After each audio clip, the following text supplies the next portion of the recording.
Perkenalkan, nama saya Yosi Melinda. Saya di sini akan melakukan sosialisasi upaya pencegahan COVID-19. Tugas ini untuk memenuhi mata kuliah saya, yaitu akuntansi, jurusan akuntansi, Fakultas Ekonomi. Selamat malam Mbak Yosi. Kan habis perkenalan. Kamu ngucapin selamat malam aja. Di sini saya akan membahas mengenai COVID-19 di Indonesia ya. Iya. Ada 5 pokok pembahasan. Yang pertama, apa itu corona dan apa bedanya corona dengan COVID-19. Lalu, bagaimana penyebarannya di Indonesia dan bagaimana cara penularan dari COVID-19 itu. Lalu apa faktor resiko, ciri dan gejalanya dari COVID-19. Dan bagaimana sih pencegahannya untuk mengurangi adanya COVID-19 itu. Nah, langsung aja kita mulai ke pembahasannya. Yang pertama, apa itu virus corona? Jadi virus corona itu udah trending banget di dunia, terutama di Indonesia juga. Nah, dilansir dari laman Health24 atau WHO, yaitu World Health Organization, mendefinisikan bahwa virus corona sebagai bagian dari keluarga besar virus yang menyebabkan penyakit mulai dari flu biasa hingga penyakit yang membahayakan sampai mematikan. Dan nama bahasa corona itu berasal dari bahasa Latin yang artinya mahkota atau halo, dan nama ini juga mengacu pada bentuk partikel virus bila dilihat dari bawah mikroskop. Nah, lalu virus corona itu apa? Virus corona itu merupakan zoonosis yang artinya ditularkan antara hewan dan manusia. Demikian pula pernyataan dari WHO atau World Health Organization. Dan lalu apa COVID-19? COVID-19 merupakan penyakit yang disebabkan oleh virus corona tipe baru yang kita udah tahu awalnya dimulai dari Wuhan di provinsi Hubei, Cina. Dan bagaimana sih penyebarannya di Indonesia? Nah, kita tahu ya Bapak Ibu kalau COVID-19 itu dimulai dari bulan Maret. Tepatnya sih tanggal 2 Maret Indonesia mulai terkena adanya virus COVID-19 ini. Nah, ini dari progresnya kita bisa lihat semakin bertambahnya hari itu semakin banyak. Di bulan Juni kemarin kasus positifnya itu 45.029 orang yang terkena, lalu sembuhnya itu 17.883 dan yang meninggal 2.429. Nah, dari kasus positif ini kita bisa lihat ya kenaikannya itu 2 kali lipat per bulan. Kalau sembuhnya itu juga 3 kali lipat per bulan. Lalu meninggal pun juga semakin banyak juga tiap bulannya. Lalu gimana sih cara penularannya COVID-19 itu? Jadi ada 3 macam cara penularan COVID itu. Bisa dengan kita kontak langsung dengan si penderita, lalu terpapar liur penderita. Jadi misalnya kita ciuman atau enggak kita batuk, bersin, bersentuhan tangan, itu juga bisa menyebabkan kita ikut terkena COVID-19. Lalu menyentuh benda-benda yang terkontaminasi. Jadi misal kita menyentuh sofa, ganggang pintu, itu juga nggak boleh. Lalu kayak kasur, bantal, guling, meja, ya itu bisa menyebabkan benda-benda itu terkontaminasi. Lalu faktor resiko dari COVID-19.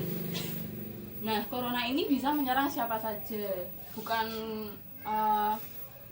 juga dari jenis kelamin ataupun usia. Cuma yang lebih rentan terkena COVID-19 itu orang-orang yang lanjut usia, anak-anak, dan orang yang kekebalan tubuhnya itu rendah atau lemah ya Bapak Ibu.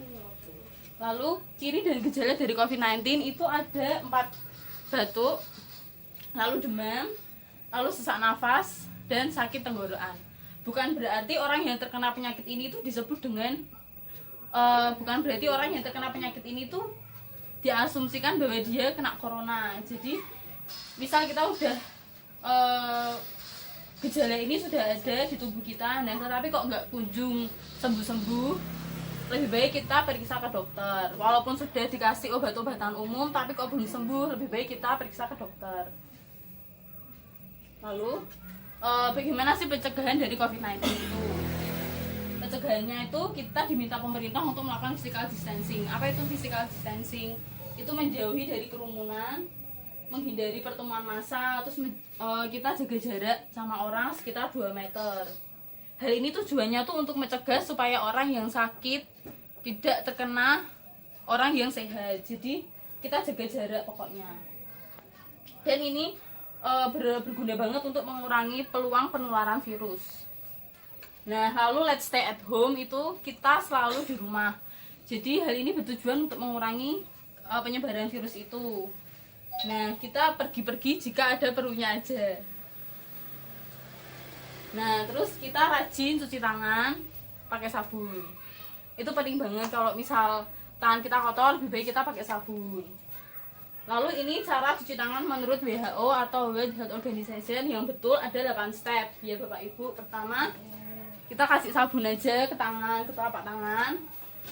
Lalu kita usap-usap telapak tangan kita. Terus di sela-sela telapak tangan juga.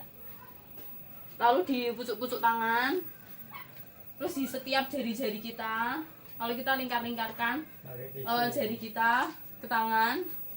Lalu kita siram pakai air hingga bersih. Itu menurut WHO yang betul ada 8 step.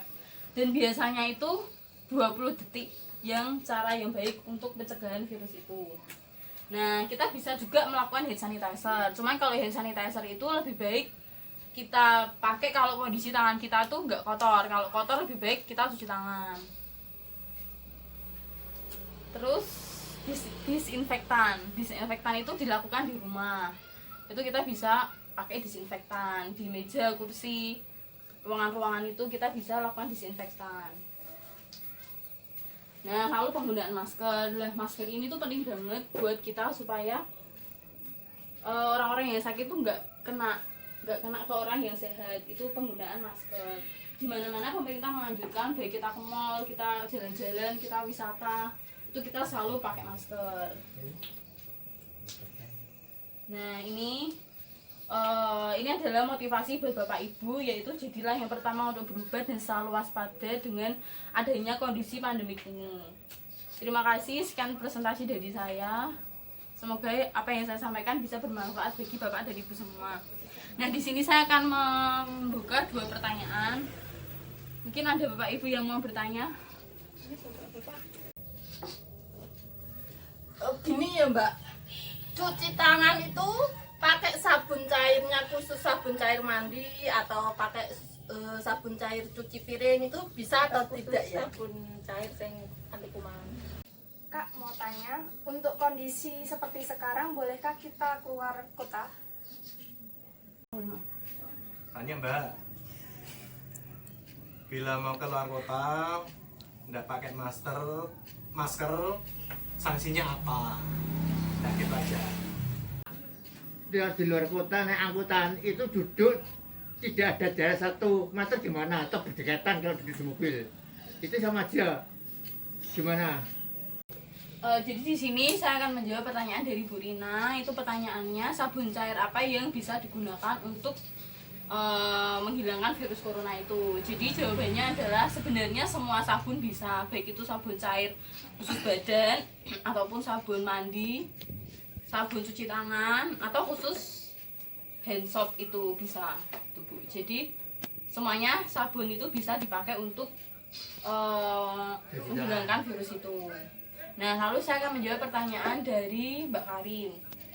Nah, pertanyaannya itu apa bisa di saat kondisi ini, di era new normal ini, kita bisa berpergian di luar kota? Nah, jadi di sini saya akan menjawab, sebenarnya kita bisa pergi ke luar kota, antar provinsi, luar kota pun juga bisa, tetapi kita harus punya hasil uji dari rapid test ataupun hasil uji dari NCR dan kartu identitas atau KTP. Nah, hasil uji rapid test itu juga jangka waktunya hanya selama 14 hari. Jadi usahakan kalau kita mau keluar kota, lebih baik kita udah punya mindset bahwa ini tuh cuma 14 hari. Jadi cukup untuk keluar kota itu. Jadi bisa memenuhi syarat dari pemerintah. Menjawab pertanyaan dari Bapak Winarso, itu pertanyaannya bagaimana sih kalau kita nggak pakai masker, misal kita keluar kota itu bagaimana, apa tindakan dari pemerintah? Nah, kalau kita nggak pakai masker itu sebenarnya kalau di Jakarta ya itu kena denda 250.000 kalau waktu awal-awal itu. Cuman kalau adanya new normal ini kita disarankan untuk pakai masker. Nah, mungkin dari polisinya sendiri sudah melakukan penugasan itu untuk ngecek orang-orang yang nggak pakai masker. Paling dia mengasih edukasi kepada masyarakat-masyarakat gitu.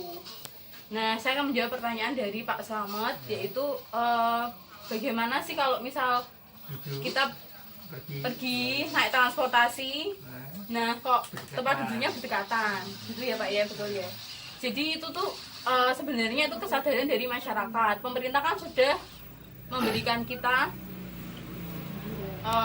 teguran kalau penanganan virus itu bisa kita lakukan dengan physical distancing.